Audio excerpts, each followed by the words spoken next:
Happy Friday, free people of the Rocky Mountain region. This is Brandon from freestatecolorado.com with your weekly roundup for May 5th, 2023. If you're just joining me every week, I take a look at some of the headlines, some of the news stories from across Colorado. You can find previous editions as well as articles, interviews, and other resources at freestatecolorado.com. So let's get started, see what's been going on here in our state this week.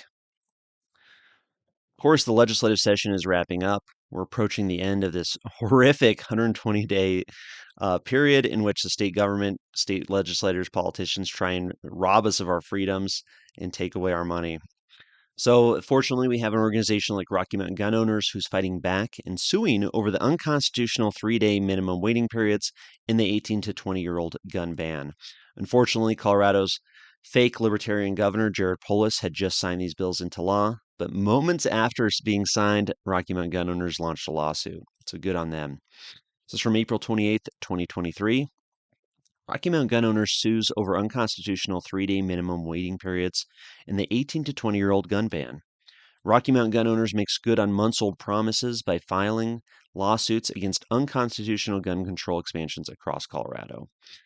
Today, Rocky Mountain Gun Owners, RMGO, filed 2 lawsuits against Jared Polis and the state of Colorado over House Bill 23-1219, the unconstitutional minimum waiting period requirements surrounding purchasing a firearm, and SB 23-169, which denies the constitutionally protected right to purchase, own, and possess a firearm to legal adults between the ages of 18 and 20. Members of Rocky Mountain Gun Owners joined as plaintiffs in the lawsuit, challenging the constitutionality of the newly enacted laws, arguing that their right to keep and bear arms are being directly infringed upon by overreaching politicians in Denver. For the last few months, I've traveled the state, promising our members we would sue over those unconstitutional gun control schemes. And today, as the governor signs them into law, we are making good on our promises, said Taylor Rhodes, executive director of Rocky Mountain Gun Owners. Gun owners' rights are being ravaged in the Colorado legislature by the puppets of Everytown for gun control and Michael Bloomberg. And they will not be happy until all law-abiding gun owners are disarmed and only the criminals have guns. When a single mother is being harassed by a violent, abusive former partner, the Democrats at the Capitol think it is fine to make her wait at least 3 days to defend herself and her baby. And if she is 20, these gun control fanatics insist she is completely defenseless, Rhodes continued. So very exciting to see Rocky Mountain Gun Owners launch this lawsuit standing up for gun owners across Colorado. Highly recommend you join the organization if you haven't already. They're definitely out there fighting for our rights. Let's move on, see the next story of the week. Fortunately, there's a reason a lot of Coloradans, a lot of people across the country do not necessarily trust law enforcement, and here's one such example. From KDVR.com, Fox 31, Fort Collins police sued for former cops' false DUI arrests. From Rob Lowe, May 3rd, 2023, updated May 4th. Jason Haferman may no longer be a Fort Collins police officer, but the fallout from his forced resignation continues. 5 lawsuits were filed in Larimer County District Court on Wednesday. The 5 plaintiffs all claim they were wrongly arrested for DUI because blood results later showed no or almost no alcohol or drugs in their system. The lawsuits filed by attorneys Sarah Sheckley and Matthew Haltzman named former police officer Haferman, the city of Fort Collins, Sergeant Alan Heaton, and an unidentified corporal for what the lawsuit claims was a lack of supervision for Haferman. What we uncovered was astonishing. Nobody was reviewing what this officer was doing, Sheckle said. The civil rights attorney based in Loveland told the problem solvers an audit trail she obtained of Haferman's body camera video showed supervisors were not reviewing Haferman's cases despite numerous negative test results that Sheckle said should have raised red flags. We went and got the audit trails. Nobody was reviewing it. The first time that these people were looking at Haferman's wrongful DUI arrests is once KDVR, Fox 31, started running stories on Haferman. Wow. I mean, could you imagine how absolutely horrific it'd be if you're not drunk, you have not been drinking, you get pulled over by a law enforcement officer, you're not really worried about it, of course, because you haven't done anything wrong.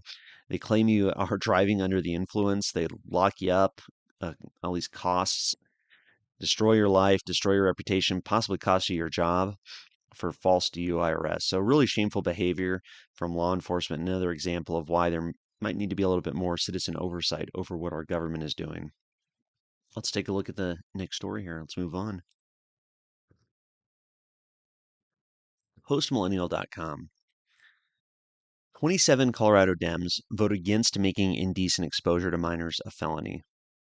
These types of laws have been used to ban drag shows, said Leslie Herod. This is from Joshua Young, April 29th, 2023. So on last Saturday, the Colorado House of Representatives voted on House Bill 23-1135, a bill introduced to increase the severity of indecent exposure in front of a minor to a Class 6 felony. And 27 Democrats voted against the bill, with one saying she was concerned it would lead to a ban on drag shows. Wow. State Representative Leslie Herod said, "These types of laws have been used to ban drag shows, to target individuals who use the restroom of the sex that they identify with, a public restroom, to charge them with felony charges. I am very concerned about the attacks against the transgender community that are happening across the country." Colorado House Republicans, 27 Democrats vote against making indecent exposure to minors a Class 6 felony. A Democrat attacked the bill for targeting the transgender community in her dissent. Wow. When I initially read the bill, it did not even come to mind for me, either as an advocate, but I've looked at the bills and as I've talked to my colleagues who are fighting these types of bills across the country, it's very clear to me that the language is very much mirrored in some of the laws that have been used to target members of our community because of who they are, Herod added. In a tweet published by the Colorado House Republicans, the representatives showed that the bill had 37 voting for and 27 voting against. According to the state legislature's website, the bill was up for final passage on Saturday and eventually did pass with amendments. According to the bill, titled Penalty for Indecent Exposure in View of Minors, the current law categorized the first offense of indecent exposure with a minor as a Class 1 misdemeanor, but the bill would alter the law to make it a Class 6 felony. So pretty wild, pretty interesting to see what's going on in our state legislature. Indecent exposure to a minor is not something 27 Colorado Democrats want to stop or prevent or punish people for doing. Now, if these drag shows are are classified as indecent exposure to children, maybe that should be raising some red flags for parents and other people in the community. But let's move on and see what else is going on in Colorado this week. Kind of a sign of the times, a little bit of a sad story here, but I think it's an important subject to talk about. From the Denverite.com, think twice before you take Rover to the overcrowded Denver Animal Shelter and maybe pick up Bumblebee, Whiskey, or Jack's. The shelter is asking for more community support. April 27th, 2023, Denver Animal Shelter has seen an alarming spike in people surrendering their dogs so far this year. In fact, from January 1st to April 23rd, the city took in 477 dogs, up 37% from the same time last year. And in 2022, the shelter saw a 51% jump in surrendered dogs versus pre-pandemic 2019. So pretty interesting to see that people are giving up their pets, taking them in. And of course, great question, what is causing the problem? The cost of living has risen, housing prices are up, inflation has people going into debt, and the price of pet food, vet bills, and damaged carpet, furniture, and the like doesn't feel manageable. Homelessness persists, and the burden of pet care while navigating the streets is also tough. Those who are turning to income-restricted housing find many buildings don't accept their furry friends, and to stay somewhere safe, these people have to say goodbye. So interesting to see that happening in our state, kind of unfortunate, but definitely a sign of the times. But let's move on, see what else is going on. This is from DenverGazette.com. Recent Colorado laws will cost businesses $2 billion. Wow. Study also says flow of people coming into Colorado dropped by 80% over the past 2 years. This is from Scott Weiser, April 30th, 2023. Slew of recent laws, notably a new family leave program, will cost businesses billions of dollars as the flow of people coming into Colorado is dropping, a predicament that poses risks to the state's competitive prognosis, according to a new analysis from the think tank. Study from the Common Sense Institute said the long-term annual cost of just 7 laws and regulations totals $2 billion. Wow. Notably, 2020's Proposition 118, which enacted a statewide family and medical leave program, alone costs $877 million annually, with employees paying $418 million of that amount. This is a cautionary tale said the report's author Lang Sias, a former state legislator. As Colorado becomes more expensive and net migration slows, Colorado becomes less competitive. Sias worries that more is coming from the state house. We still have a month left in the legislative session, and additional bills that have yet to be introduced will likely drive costs even higher. Obviously, that quote's from a little bit before. We're at the tail end of legislative session here, but nonetheless, the $2 billion doesn't yet include the potential financial cost of additional regulations currently under consideration. For example, a proposed rule would compel owners of buildings larger than 50,000 square feet to steer clear of natural gas and electrify their facilities. The cost of that rule, if adopted, would cost $3.1 billion over 27 years, according to the state's own estimate. Wow. So it's pretty unfortunate. These government politicians, these state legislators here in Colorado are making Colorado a lot more expensive. People have a lot of blame to spread around, I suppose, when it comes to the cost of living increase, but some of it has to do with our government and the laws they're passing, costing businesses billions of dollars. And the reality is, $2 billion worth of new mandates or costs on businesses, well, that's going to mean that's less money that those businesses can spend hiring employees, improving their facilities, or providing services and goods to the communities. So, unfortunately, politicians are the greatest enemy of the free market and our higher quality of life that we'd all love to see. But let's move on and see what else is happening here. From the centersquare.com, May 2nd, 2023, 21 attorneys general urge Colorado Supreme Court to hear Masterpiece Cakeshop case. So poor Jack Phillips, if you don't know the story, it's definitely something you got to look into, to research and to read about. This poor guy has been persecuted for his Christian beliefs for several years now. I mean, it's been going on a long time. He's been targeted. He's been targeted by activists, anti-Christian activists who want to come after him for his refusal to do what they want him to. Missouri Attorney General Andrew Bailey joined 21 other Republican attorneys general in filing a legal brief urging the Colorado Supreme Court to hear an appeal by a Christian cake artist who lost a First Amendment case in the lower court. Last month, Masterpiece Cake Shop owner Jack Phillips and the Alliance Defending Freedom filed a petition with Colorado's highest court to overturn a state court of appeals decision. It found Phillips violated Colorado's Anti-Discrimination Act, which in 2012, this is how long this has been going on, unbelievable. He refused to make a blue and pink cake for attorney Autumn Scardina, who stated in a phone conversation it was to celebrate transitioning from male to female. The amicus brief filed by the attorneys general urges the Colorado Supreme Court to hear Phillips' petition and rule he can't be compelled to create a custom cake expressing a message contrary to his religious beliefs. The conclusion of the 14-page document states Phillips engages in, quote, expressive conduct protected by the First Amendment. The gender transition cake Scardina requested was no exception. Creating it would require Phillips to express a readily understood message about sex with which he disagrees. This court should vindicate his right to not speak. Wow. I mean, it's a great point. This is compelled speech, right? It's for somebody to be forced to use their labor, their creativity, their mind for something they don't necessarily agree with is an affront to human dignity, really. Jack Phillips is somebody who's standing up for his beliefs. I think a lot of people would have caved in and gave up and not really fought back. But thankfully, he is standing up and he's getting attention from across the United States, becoming kind of a hero in some ways to a lot of people who want to live their life according to their own beliefs. It's very interesting, of course, to see these 21 attorneys general standing up while our own attorney general in Colorado is the one that's persecuting Jack Phillips. But let's move on, see what else is going on.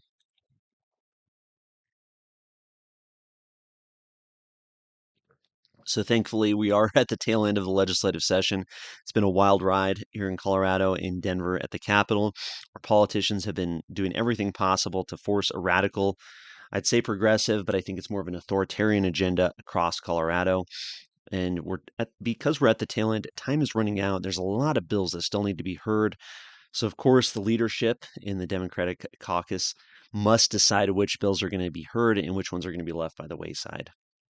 So this is from May 3rd, 2023, from Axios.com. Tensions rise as Colorado legislative session nears end, from John Frank. Democrats can't get their act together at the state capitol. The majority party is fracturing on major issues as the legislative session nears an end. Members are voting to defeat each other's legislation, filibustering their own party's bills, and instigating conflict with Democratic Governor Jared Polis. The dynamic is most visible in the House, where Democrats hold a historic number of seats and split along mainstream and progressive party lines. But it's also evident in the Senate, where moderates hold crucial roles. The typical tension in the legislative process is reaching a fever pitch in the final week, spurring intra-party revolts and jeopardizing key priorities. 3 progressive measures to ban assault weapons, authorize local rent price controls, and permit sanctioned drug use sites all died in recent weeks, with Democrats voting against them. Likewise, a bill to impose tougher air quality regulations that drew opposition from Polis and the oil and gas industry was substantially weakened.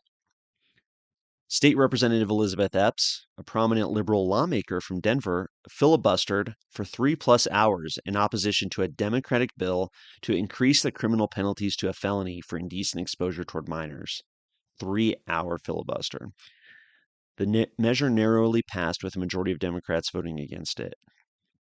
Meanwhile, Republicans are waging a war of attrition, forcing the clerk to read bills at length all session long in protest of the supermajority's agenda, creating delays that led to unusual weekend sessions. So pretty interesting, very interesting to see that split between the moderate Democrats and the radical, more authoritarian Democrats, and the role that Republicans can play in terms of slowing down the process and kind of wedging between the two. So May 8th is the adjournment of a full report on the state legislature once the session is over. But pretty interesting to see that happening, the dynamics in our state government.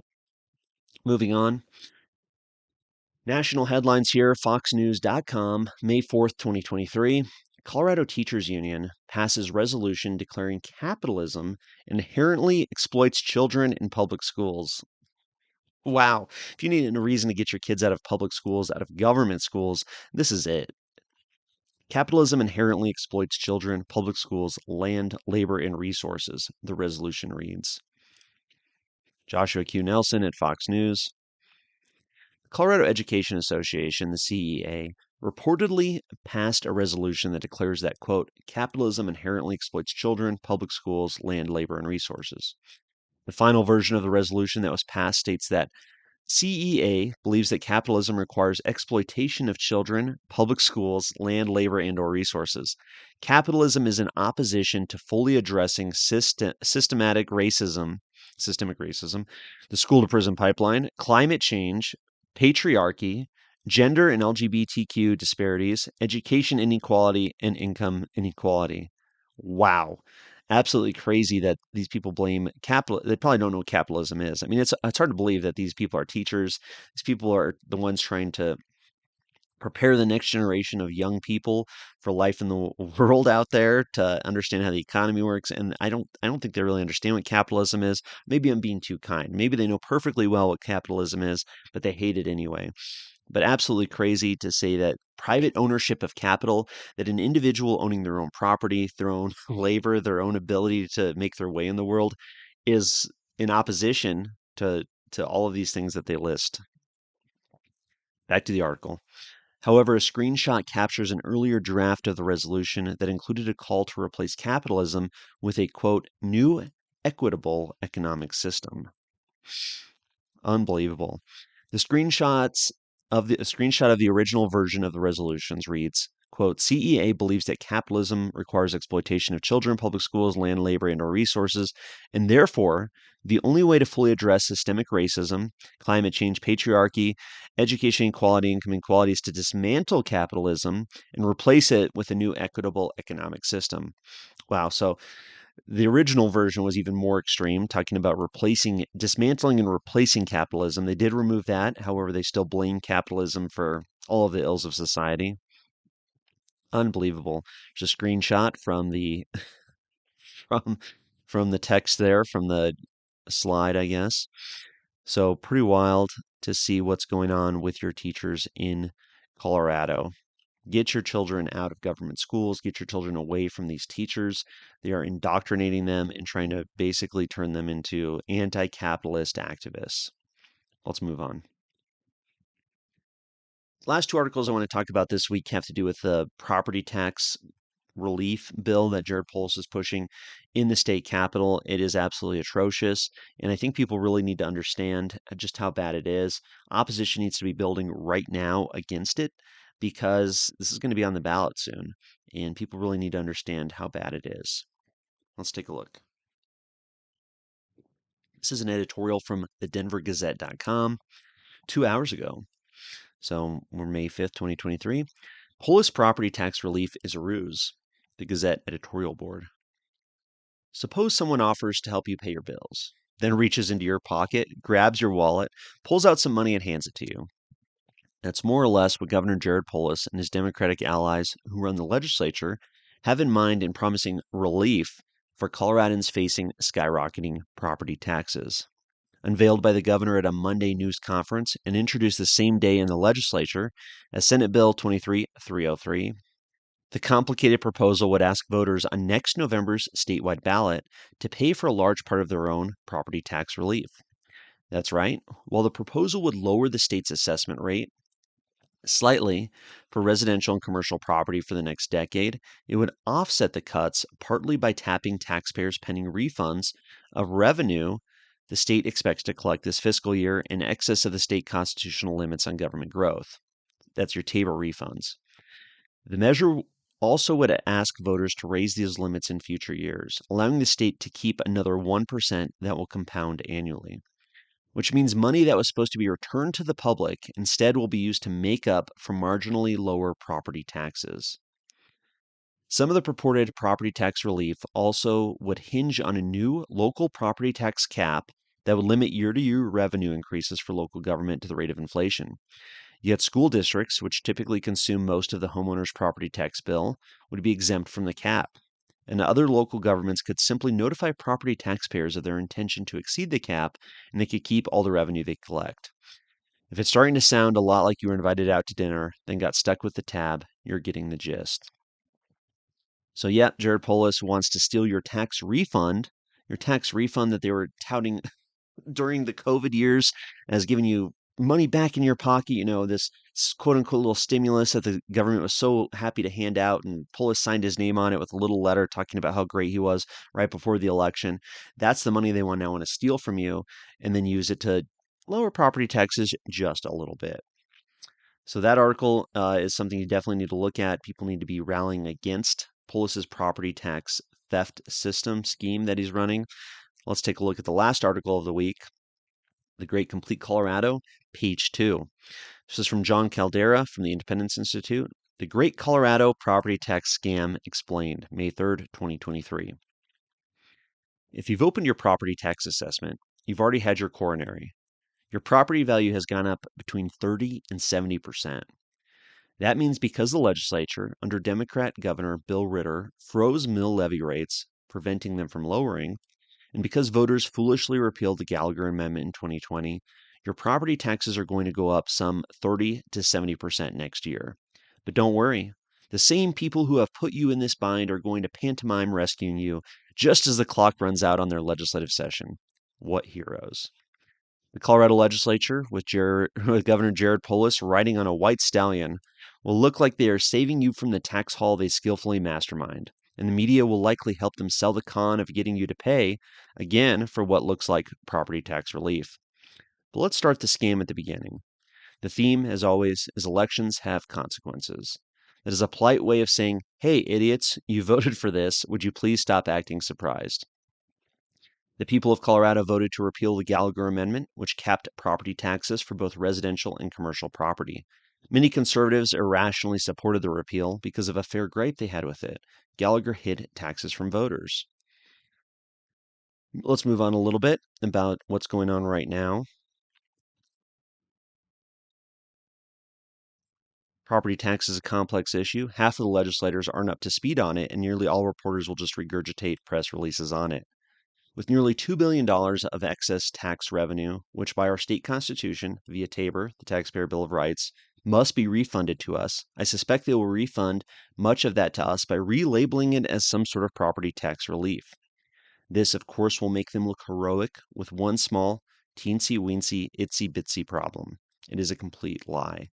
If tax relief comes from surplus revenue, it comes from our money, which was to be returned to us anyway. Slapping a label on it that says property tax relief doesn't make it so. Taking it out of our tax refund check is still theft. Real property tax relief would be passing a law to restrict property tax increases to inflation. They have the power to do that before property tax bills hit. In fact, it is the best way to fix the con job they have perpetrated on their victims, the trusting people who put them in office. Wow. So something definitely to watch. The drama continues with what the governor and the state legislature are doing to rob more of our money and impoverish society, knowingly or not.